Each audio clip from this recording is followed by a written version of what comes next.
ಕಾಂಗ್ರೆಸ್ ನಾಯಕರು ಬಯಸಿದ ರೀತಿಯಲ್ಲಿ ರಾಜ್ಯಪಾಲರು ಭಾಷಣ ಮಾಡಿಲ್ಲ. ಮತ್ತೊಂದು ಕಡೆ ಬಿಜೆಪಿ ನಾಯಕರು ಹೇಳ್ತಾ ಇರೋದು ರಾಜ್ಯಪಾಲರಿಗೆ ಅಡ್ಡಿಪಡಿಸುವಂತ ಕೆಲಸಗಳಾಗಿದೆ, ಇದು ಕಾನೂನು ಬಾಹಿರ. ಮಾತನಾಡೋಣ ನಟರಾಜ್ ಗೌಡ್ರೆ.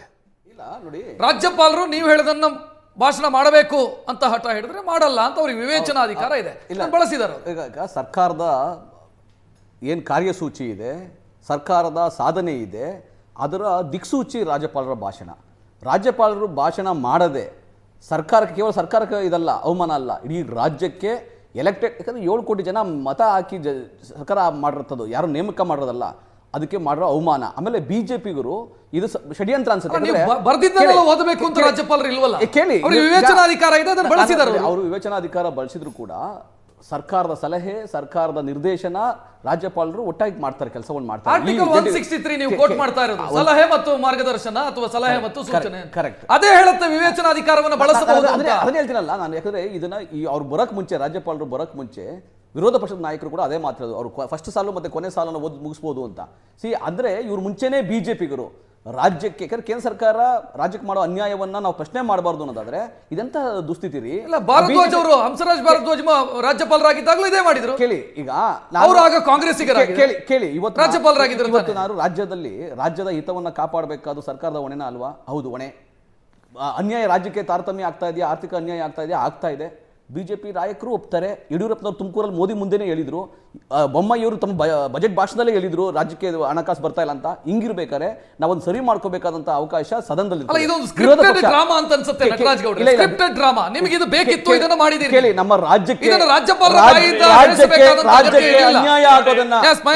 ಅನ್ಯಾಯ ಆಗೋದನ್ನ ಬಿಡೋದಿಲ್ಲ.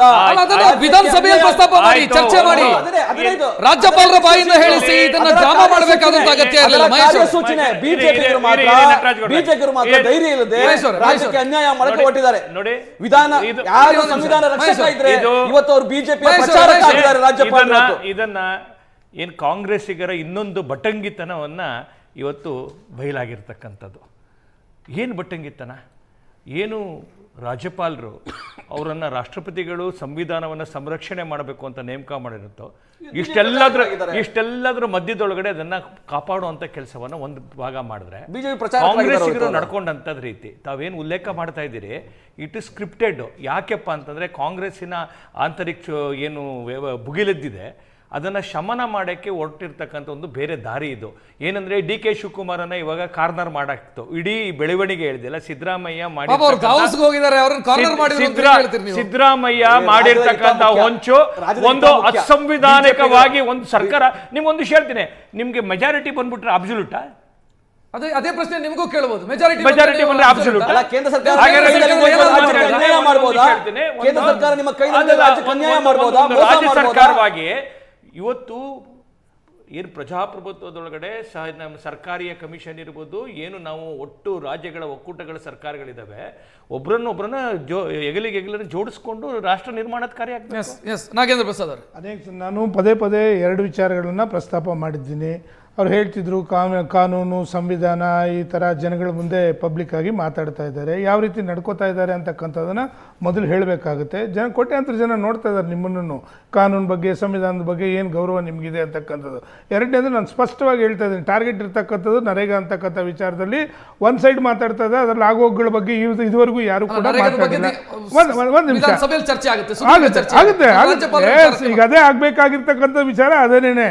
ಎಲ್ಲದಕ್ಕಿಂತ ಮುಖ್ಯವಾಗಿ ಈ ರಾಜ್ಯ ಸರ್ಕಾರ ಒಂದು ರೀತಿ ದಿವಾಳಿತನಕ್ಕೆ ಹೋಗಿದೆ. ಇದನ್ನ ಅಡ್ಡ ಇಟ್ಕೊಂಡು 1-2 ತಿಂಗಳು ಕಾಲ ಕಳೀತಾರೆ. ಇದು ಒಂದು ಶಿಷ್ಟಾಚಾರ. ರಾಜ್ಯಪಾಲರ ಆಗಮನಕ್ಕೂ ಆ ರಾಜ್ಯಪಾಲರ ನಿರ್ಗಮನಕ್ಕೂ ಒಂದು ಶಿಷ್ಟಾಚಾರ ಇದೆ. ನೀವು ಸಂವಿಧಾನದ ಬಗ್ಗೆ ಮಾತನಾಡ್ತಾ ಇದ್ದಾರೆ, ಆ ಶಿಷ್ಟಾಚಾರ ಪಾಲನೆ ಆಗಿದೆಯಾ? ಶಿಷ್ಟಾಚಾರ ಪಾಲನೆ ಆಗಿದೆ.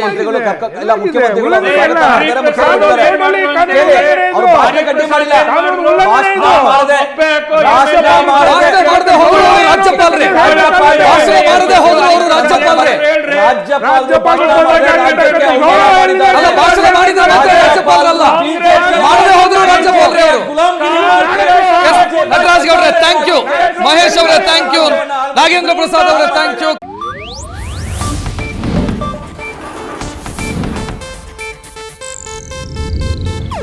ಇದು ಏಷ್ಯಾನೆಟ್ ನ್ಯೂಸ್ ನೆಟ್ವರ್ಕ್ ಪ್ರಸ್ತುತಿ.